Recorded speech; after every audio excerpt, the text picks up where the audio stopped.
Tonight I want to compare two villains. The head mullah in Iran to Putin.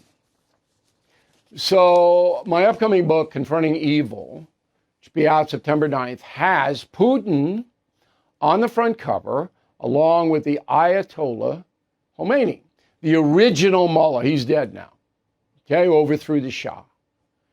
They're on the cover along with Adolf Hitler and Mao Zedong. And then in the book, there are 8 other evil guys. I tried to find a woman, but I could not find one feminine presence as evil as these people I have in the book, and they're all men. We looked, boy, did we look. And, you know, there are a lot of evil women in the world, but nothing like the guys. So you got 14 guys in the book. All right. So now the leader, the supreme leader of the Islamic Republic of Iran is Khameinei. Okay? And he is the Ayatollah. Okay? So Khomeini died, Khamenei is there. Now this guy has 6 associates. They're all Muslim clerics, all fanatics, all killers. Okay? But he's the guy. He's the dictator. And then they consult with this so-called guardian council. And what they consult about is, A, how to suppress their own people, the Persian people. You step out of line, you're in a concentration camp. Okay? You're gay, they'll throw you off a building. You commit adultery, they might kill you. You steal, they might cut off your hand. Okay? This is a brutal society. And they distribute billions of dollars to terrorists all around the world. Hamas funded by Iran. Hezbollah funded by Iran. Houthis funded by Iran. Shia militia in Iraq, still trying to undermine that government, funded by Iran. Syria, Assad, Bashir Assad's group, that he was overthrown, Iraq behind it. On and on and on. Billions, billions, billions, billions.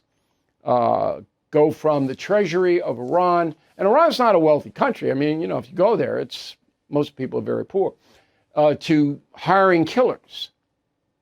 That's what they do. They hire killers. Now, after Trump bombed them, the Ayatollah couldn't make a ceasefire proposal quick enough. Remember that? What was it, 48 hours? First it was, oh, we're going to get you. And then it was, nah, we want a ceasefire. I don't even think Netanyahu wanted a ceasefire, but he had to go along with it. So why? Why did they fold so fast? Because the Ayatollah himself is going to get his head cut off. That's why. He's a coward, and so are the other 6. They're cowards. And they'll farm out murder and mayhem to terrorists because they're not doing it. All right, they're not in the tunnel of Gaza. They're just paying for the Hamas murderers. They are all cowards. They knew if these bombings continued that the army was going to overthrow them and execute them. That's what was going to happen. So they said, okay, no, we're going to stop now. Now, that doesn't mean they're going to stop forever. Okay, they still got money, thanks to Joe Biden, got a lot of it. And Barack Obama to some extent. They can still cause mayhem and give it to the terrorists. But the terrorists are on the run now.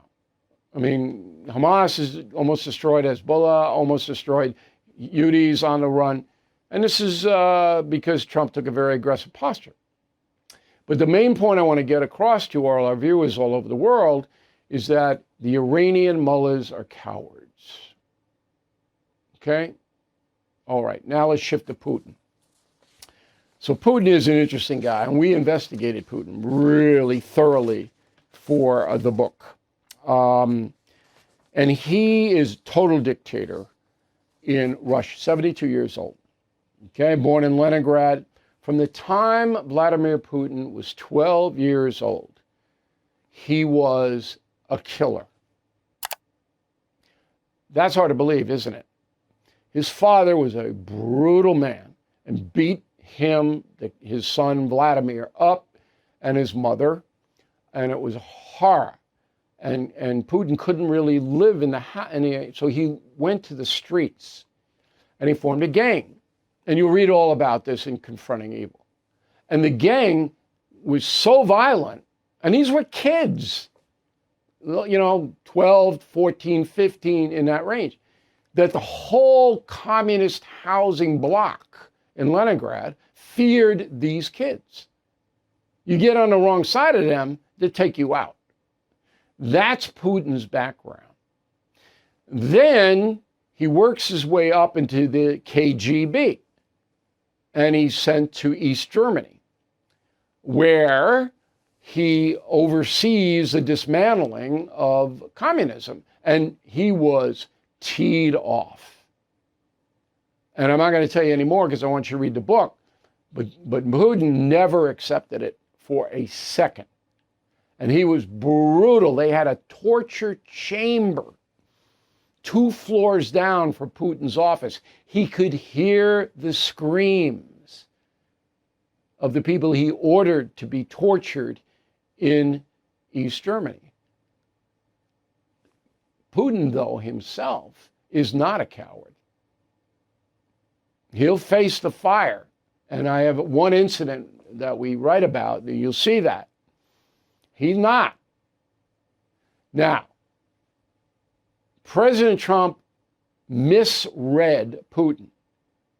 In his first term, Trump had Putin in